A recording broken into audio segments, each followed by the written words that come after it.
Hospital का माहौल उस रात कुछ अलग ही था।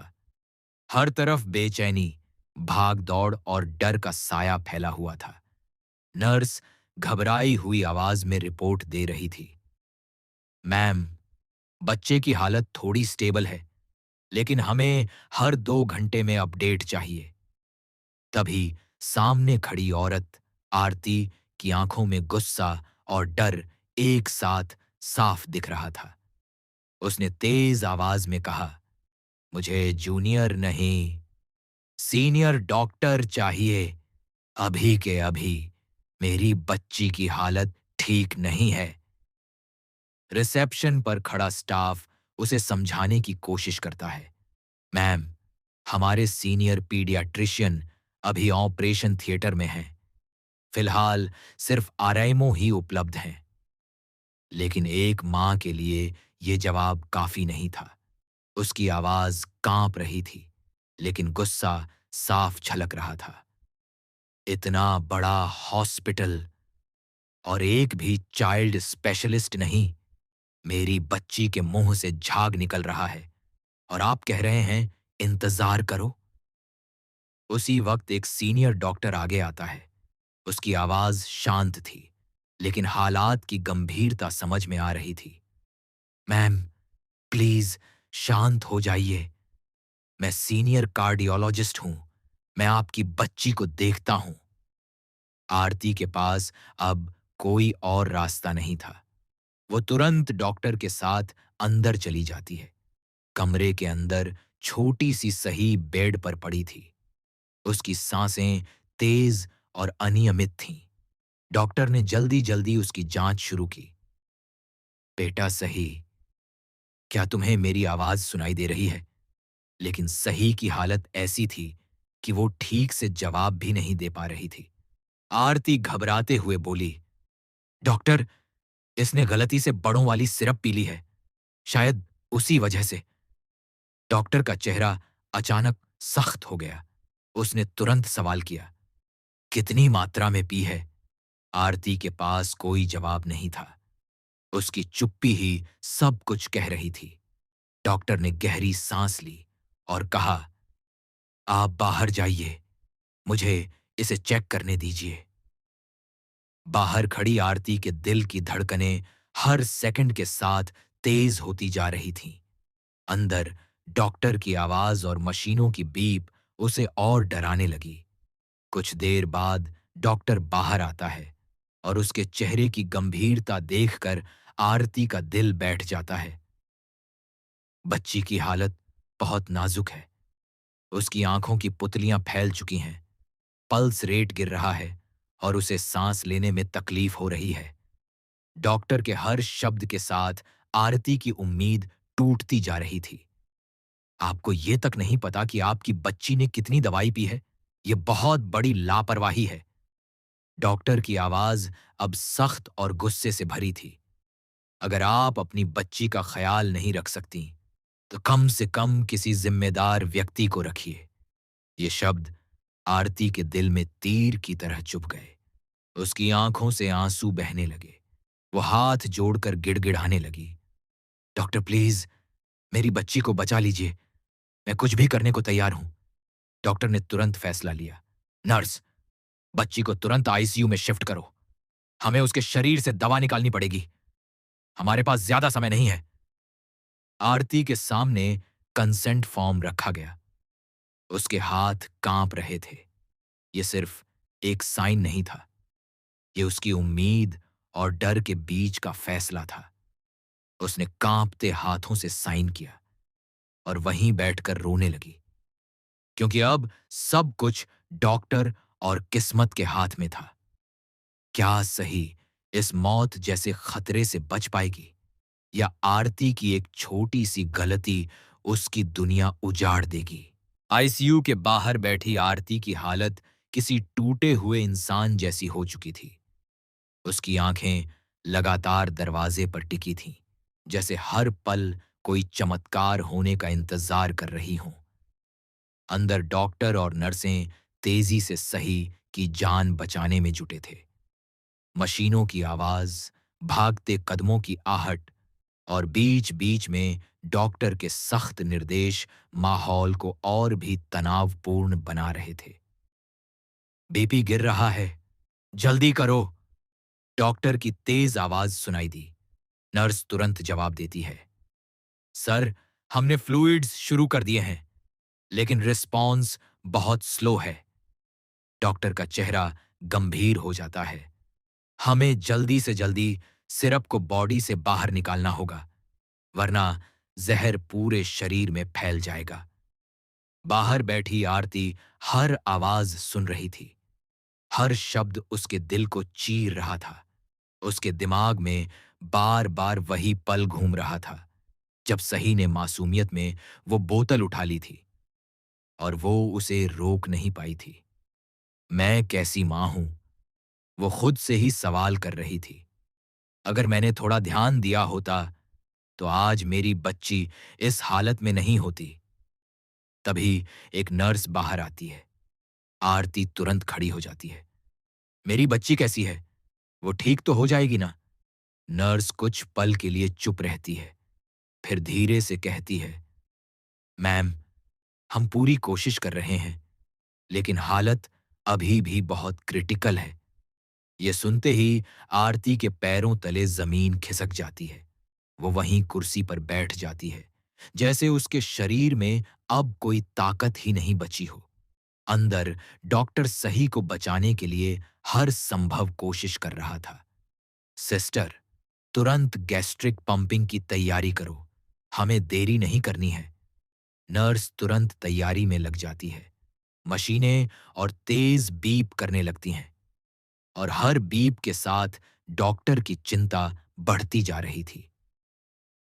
कम ऑन सही, तुम मजबूत हो, हार मत मानो।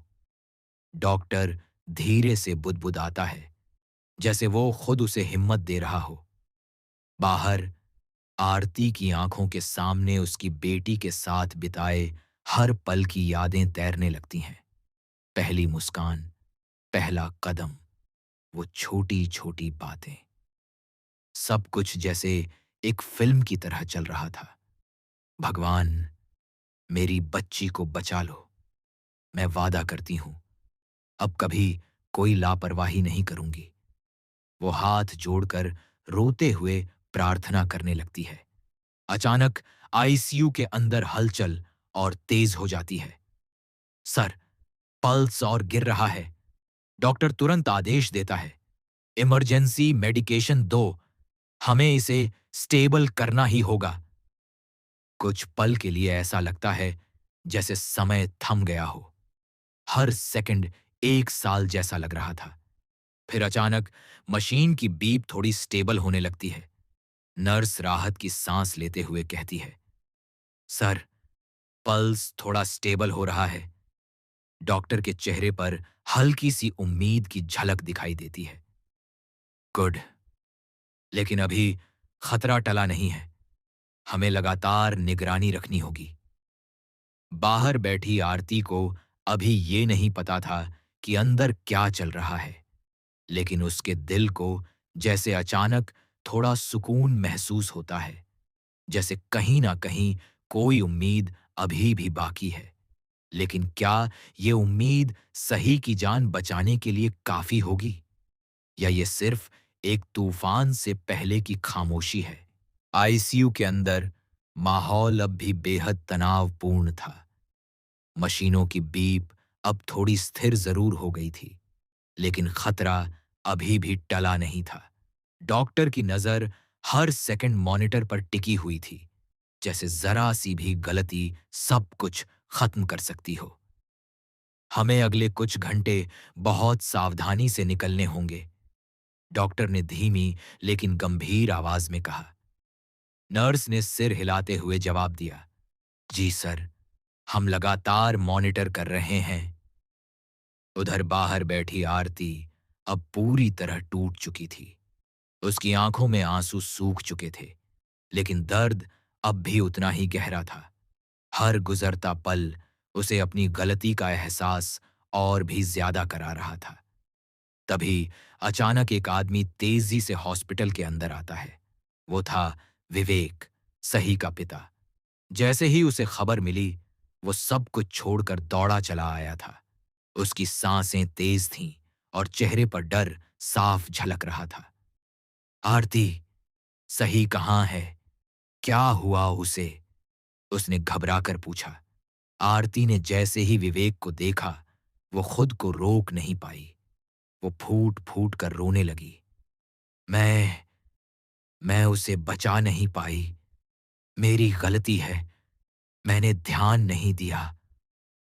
विवेक पहले तो कुछ समझ नहीं पाया, लेकिन जैसे जैसे सच्चाई सामने आई, उसका चेहरा गुस्से से लाल हो गया। क्या मतलब है तुम्हारा? इतनी बड़ी लापरवाही कैसे कर सकती हो तुम? आरती ने रोते हुए सब कुछ बता दिया। कैसे सही ने गलती से बड़ों वाली सिरप पी ली और उसे पता भी नहीं चला। विवेक के लिए यह सुनना आसान नहीं था। उसके दिल में डर था, लेकिन गुस्सा उससे भी ज्यादा था। तुम्हारी एक गलती हमारी बेटी की जान ले सकती है, आरती। ये शब्द आरती के दिल को चीर गए, लेकिन इस बार वो चुप रही, क्योंकि कहीं ना कहीं वो जानती थी कि विवेक गलत नहीं कह रहा। उसी वक्त आईसीयू का दरवाजा खुलता है और डॉक्टर बाहर आता है। दोनों तुरंत उसकी तरफ दौड़ते हैं। डॉक्टर, मेरी बेटी कैसी है? विवेक ने बेचैनी से पूछा। डॉक्टर ने गंभीर होकर जवाब दिया।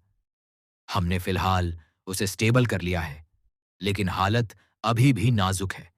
अगले 24 घंटे बहुत महत्वपूर्ण हैं। ये सुनकर दोनों के दिल की धड़कनें एक पल के लिए थम सी गईं।